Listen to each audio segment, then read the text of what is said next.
And this episode covers something's wrong, but what? So, in the last episode, it was more about where I was. I was like a high achiever and I was getting things done. I was performing at my peak and at my best, and life couldn't be better, right? And just like this episode, in a flip of a switch, it changed, right? So I was doing a round of checkups with my doctors, right? I went to the dentist where he just told me I had a high level of gingivitis, which freaked me out. I immediately had my mom's denture sitting on the bathroom counter, just flashed through my eyes, and I was like, no.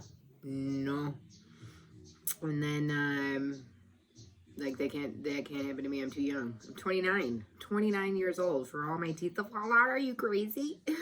So, next doctor visit were to renew my contacts. I needed a new subscription, so I had to go get that exam. And, I'm doing the exam. They move over to the left eye and they're like, "Ooh, what's this?" And then I walk out with a referral. Now, at the time, I'm on an HMO plan. So if anybody knows the fun and games that are involved with the insurance companies, because I just learned, well, that was a trip. I had to get that referral approved by my primary doctor, and I didn't have a primary doctor because I never really went to the doctor because there was never anything really wrong. So down in the book, I chose a primary, made the appointment. While I was there, I was like, okay, I'm gonna get some answers, right?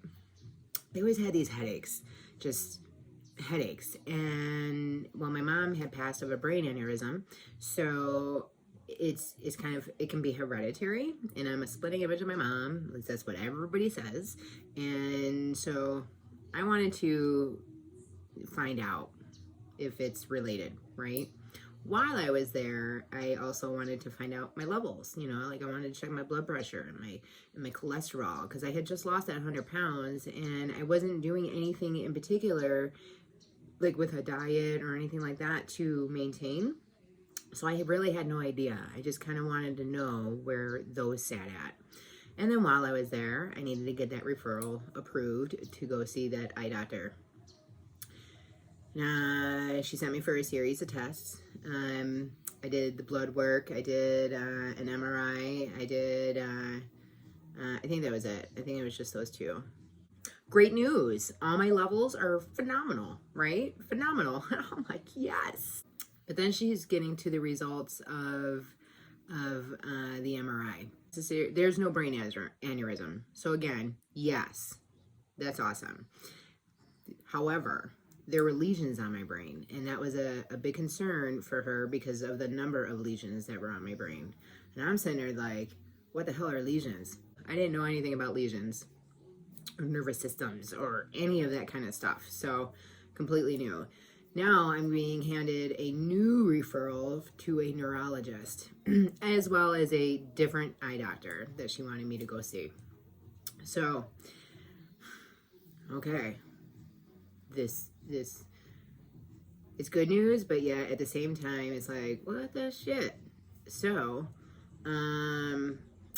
I start really diving into those insurance company games and how that looked. Every time I would call the neurologist that she recommended, they didn't take my insurance. So they would give me somebody else that did take my insurance. So then I called them and they did take my insurance, but they let something expire, so they're not taking it right now. And this went on.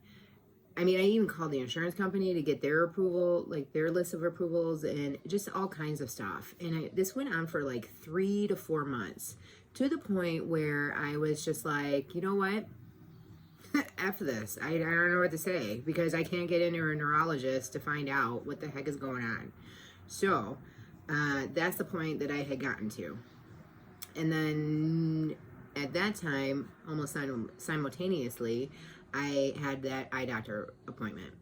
Now, this is my first time really actually seeing an eye doctor.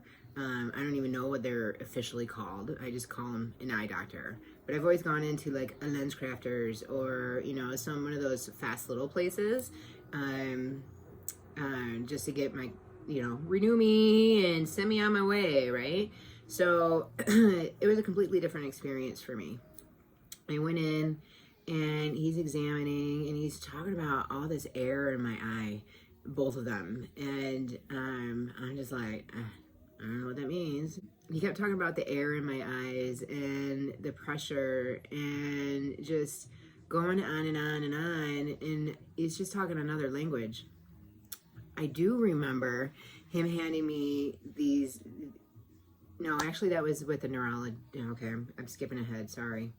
Confusing all these different tests, right?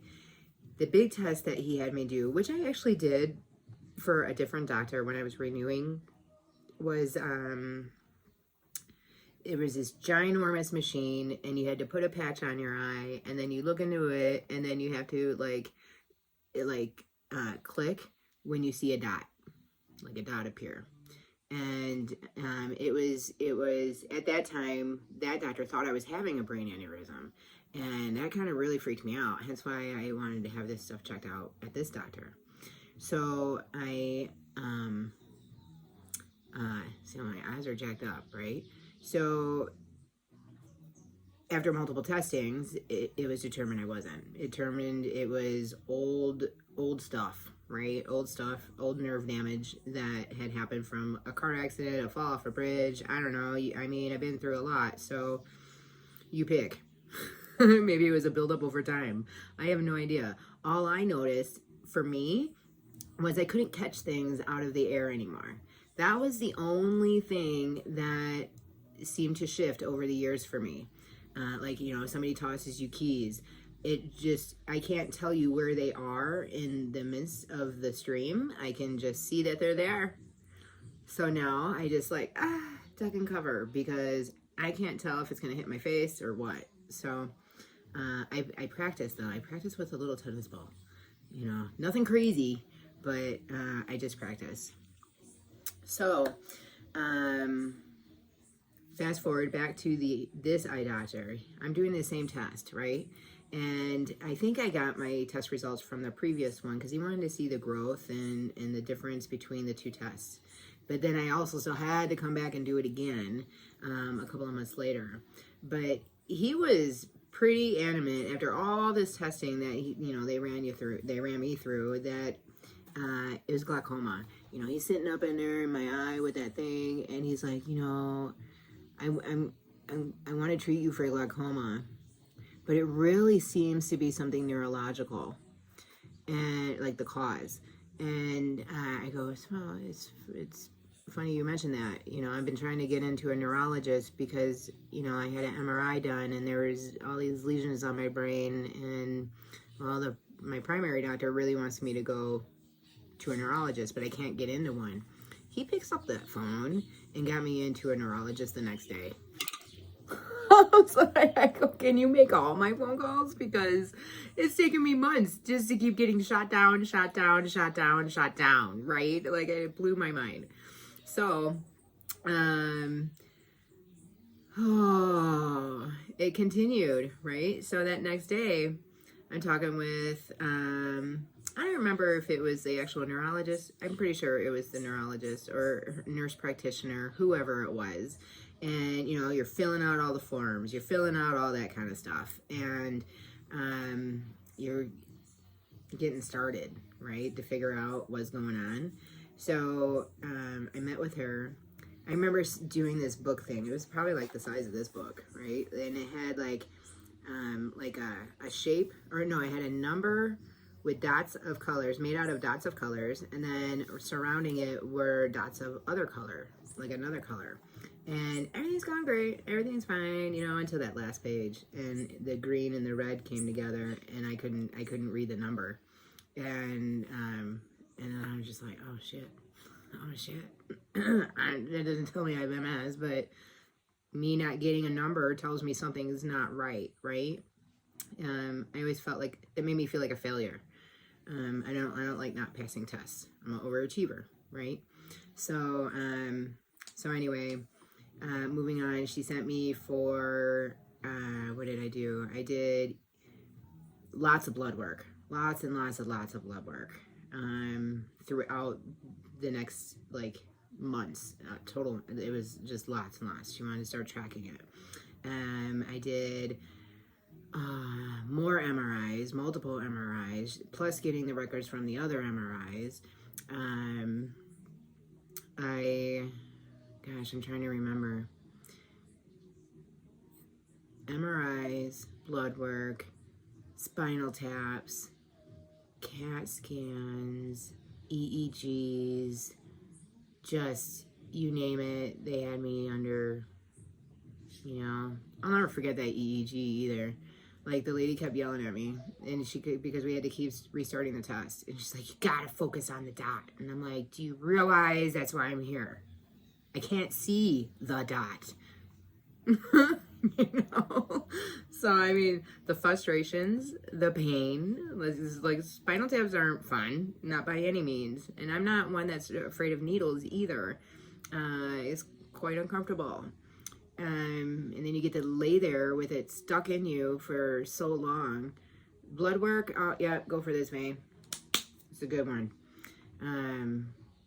But seeing him take out vial after vial after vial after vial, that I always wondered, like, am I going to be able to walk out of here?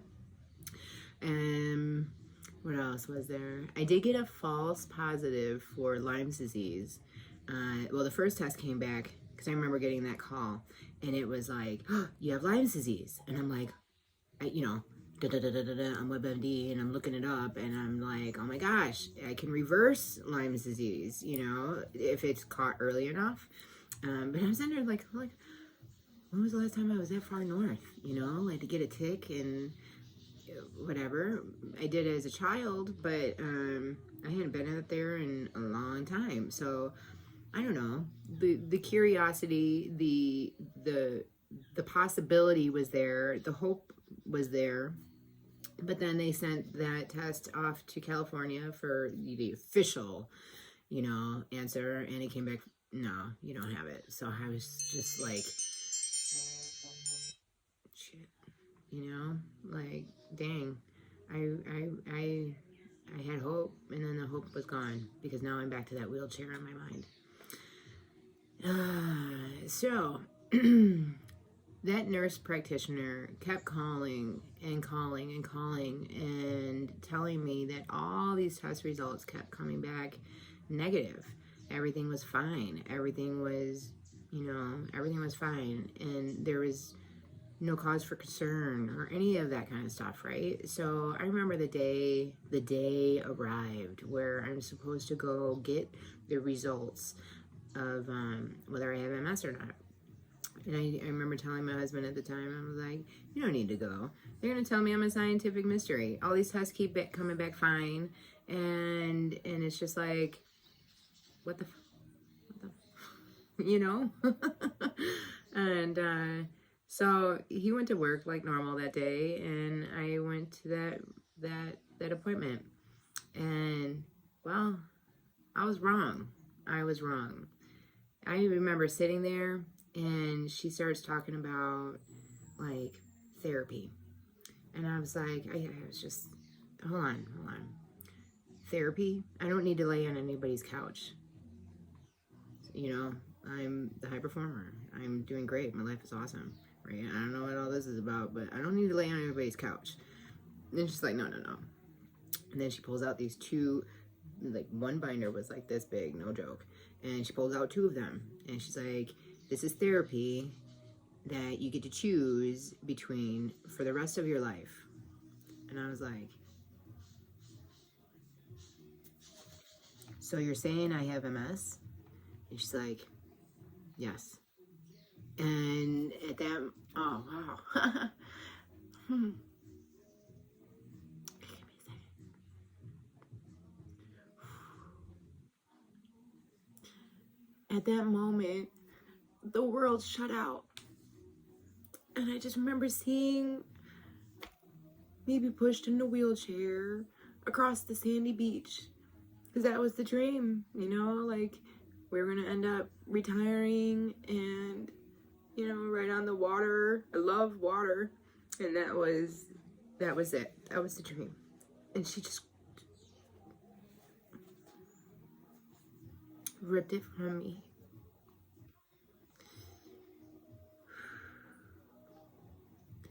I remember coming back to, and, you know, and now she's shooing me off for blood work. Because, you know, I gotta get it together. I just can't, I gotta get it together. So, to get the blood work, it's the next building over. So, literally, I'm stuck in that moment. I'm stuck there. And, my whole future just gone. Just gone. Everything gone. I'm gonna end up just like my mom, who died when I was 20, you know? Like, that sucked. That really sucked. Even though I wasn't gonna die, I'd just be living a miserable life in a wheelchair. And I'm not saying that, you know, that's the case, but, you know, this is what was going through my mind. And, so, I cried. I tried to call my husband, in between the two, because it literally is the next building over where I got my blood drawn, and it was, I couldn't even really get the words out. I'm sure he couldn't understand me that well, because the tears were just falling, right? And, so, I have it. I have it. Oh, dang my coach for making me go back here. Okay.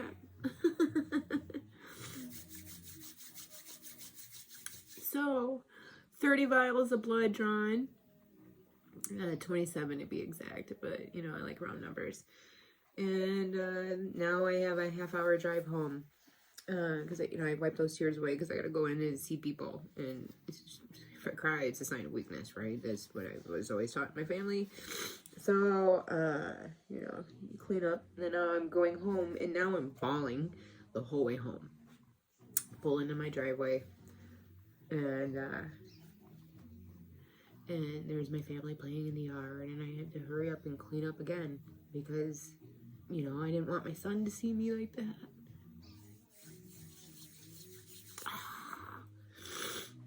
So, it was official.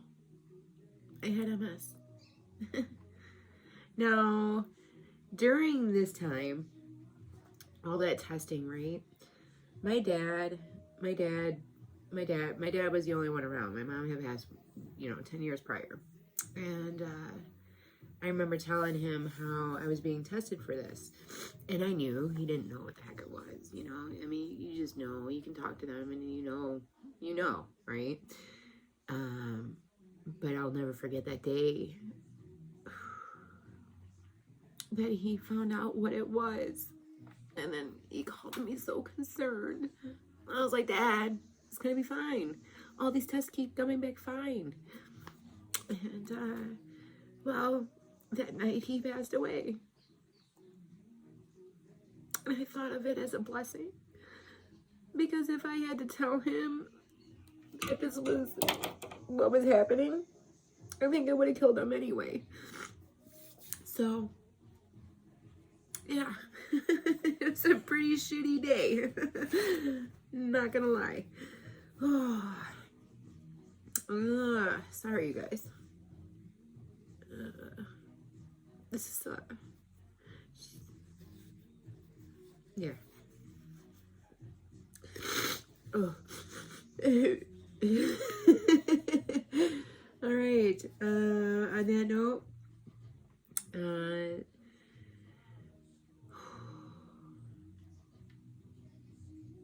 I'll let you know in episode 3 the medications that were chosen, the medications that had been provided, and the hell I went through, because it was hell.